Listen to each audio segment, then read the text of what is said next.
On parle même aujourd'hui de vaccination contre les fake news. L'esprit critique serait une forme de vaccination aux fake news, en apprenant aux gens à reconnaître les fake news. On donne les outils. Après, est-ce qu'ils s'en serviront? On ne sait pas. Je m'appelle Stéphane, de l'association FASD 66. Donc c'est une association qui a 2 branches. Une branche autodéfense, où on fait de la self-défense traditionnelle depuis 2014 à Amélie-les-Bains. Et nous y avons rajouté en 2020, suite à l'avalanche de fake news, notamment sur le Covid, une branche de zététique, d'autodéfense intellectuelle, en pensant dans l'idée qu'on est agressé aussi bien physiquement, et il faut apprendre à se défendre, qu'on peut être agressé, et voire même à notre insu, intellectuellement, et il faut apprendre à se défendre. Nous, on avait déjà cette association. Alors, quand on a vu arriver l'infodémie, on s'est dit, et moi je donne, bon, pour me présenter encore, pour continuer la présentation, je suis formateur de métier et notamment je donne des cours de PSE au Greta DPO, donc prévention, santé, environnement, et la vaccination est dans le programme. Donc, j'ai vu des gens arriver devant moi qui avaient aucune connaissance sur les vaccins, mais j'ai bien aucune, et c'est un thème bien compliqué. Et qui me disait, mais non, mais de toute façon, dans les vaccins, il y a des puces 5G, les vaccins, c'est fait pour tuer. Et donc là, j'ai dit, non, c'est plus possible. Il faut faire quelque chose. Et comme moi, je suis un passionné de zététique depuis 20 ans et de science depuis très longtemps, je me suis dit, bon, on va créer une branche autodéfense intellectuelle pour se défendre de la même manière qu'on se défendrait physiquement sur une agression. Alors, la zététique, c'est quoi? La zététique, c'est ce qu'on appelle donc par son créateur Henri Brock l'art du doute. Ça s'appelle comme ça, on le réduit souvent à ça. L'art du doute, pourquoi? Puisque c'est une méthode. Alors déjà, c'est pas une identité.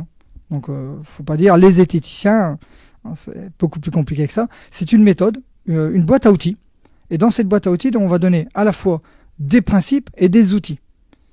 Donc des principes, j'en donnais un premier par exemple, nullius in verba. Donc c'était le fronton de l'Académie des sciences en Angleterre, qui voulait dire tout simplement, on ne croira personne sur parole. On ne va pas croire un expert dans un domaine donné, fût-il marseillais, qui arriverait à nous dire moi j'ai fait ça, j'ai construit ça, j'ai créé ça, j'ai découvert ça. Non, on va faire ça en collectif. Et l'idée c'était de mettre la science dans le domaine collectif et de dire il faudra que les autres soient aussi d'accord, ou qu'ils puissent expérimenter eux aussi et dire oui, on confirme, ça marche. Ou alors, non, on ne confirme pas, ça ne marche pas. Voilà, donc nullus in verba, ne croire personne sur parole, c'est un des principes de la zététique par exemple, il y en a bien sûr plein d'autres, et des outils. Voilà. Les outils, ça va être par exemple pour les fakes, puisqu'aujourd'hui la zététique s'occupe des fakes aussi.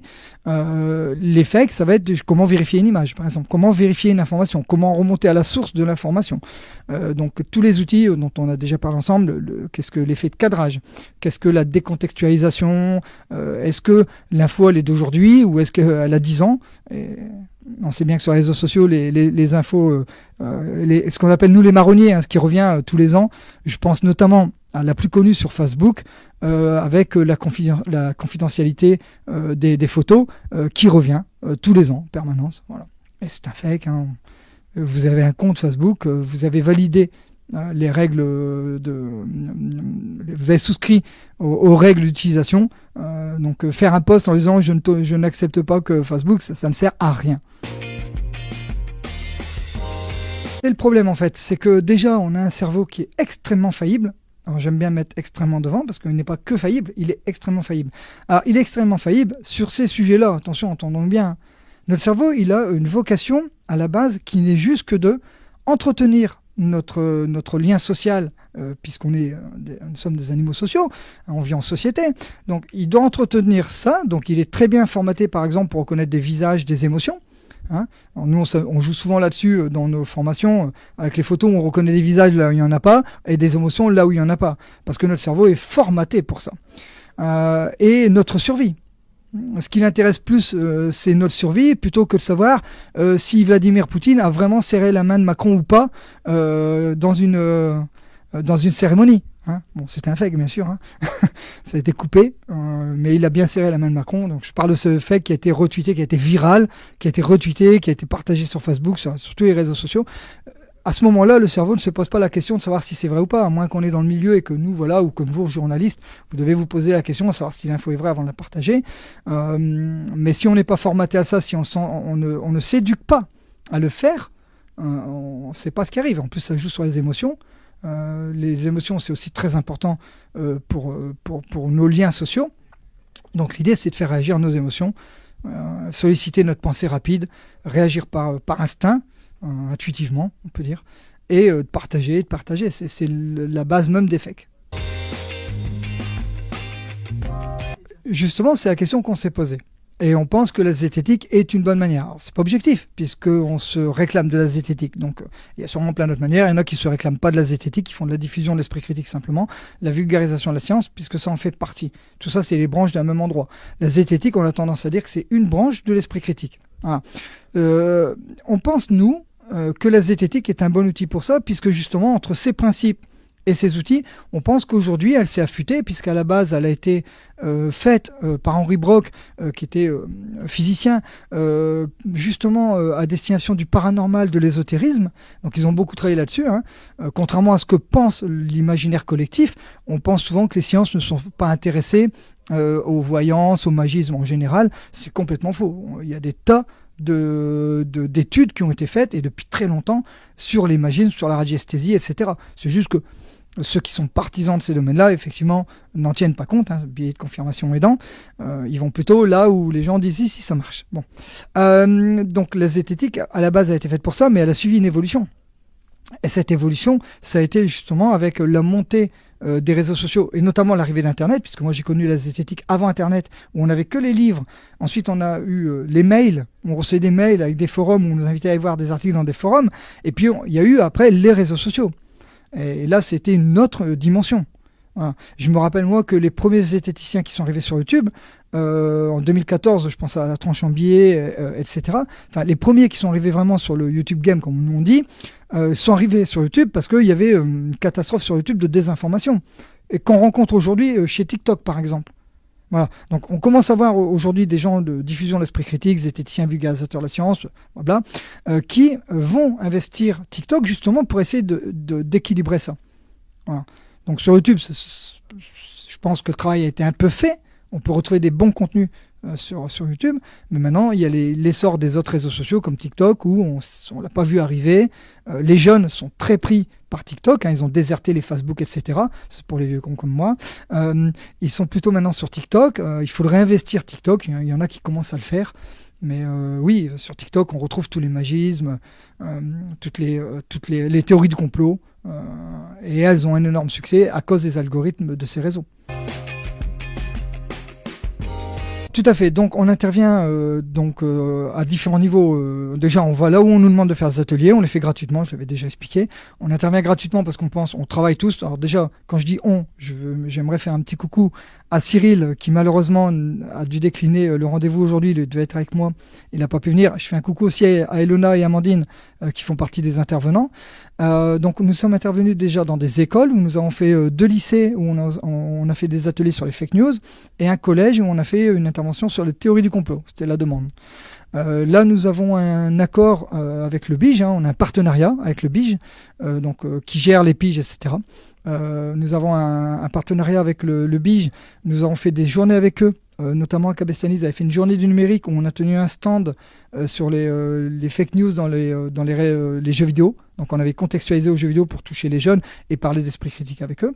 Demain, notamment, nous formons certains de leurs animateurs à la zététique, justement, aux limites de nos perceptions et pourquoi on est autant trompé par notre cerveau.